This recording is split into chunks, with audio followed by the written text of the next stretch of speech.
welcome back to Madilicious. So today I'm making some dehydrated orange peels.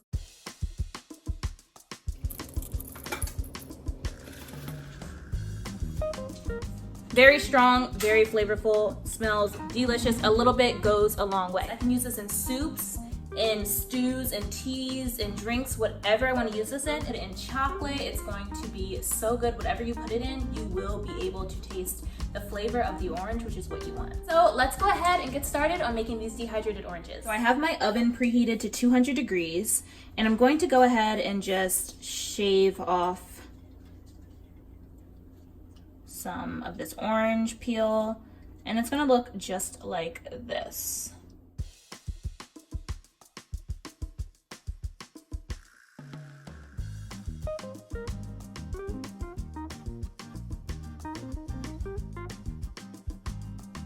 So I'm gonna put this in the oven on 200 for about 25 to 30 minutes until they kind of start to shrivel and curl up. All right, so here is what's happening. Here's the action. They're starting to shrivel up, and that's perfect. That's exactly what we want. We have about 14 minutes left, and that's exactly what we like to see. Oh my goodness, this is gonna be great.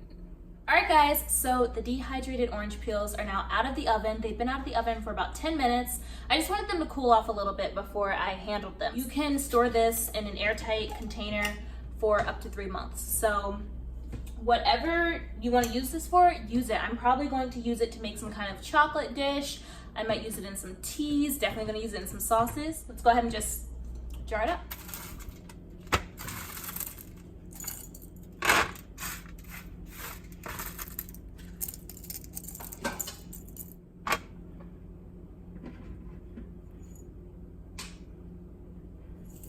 All right, now this is all nicely put in a jar, and just be mindful when you do use this. This is really strong. It's really strong. It smells really good. You can use it in desserts, use it in whatever you want, really. It'll go fine with anything. Just know that a little bit goes a long way. So thank you guys so much for watching me show you how I make dehydrated orange peels.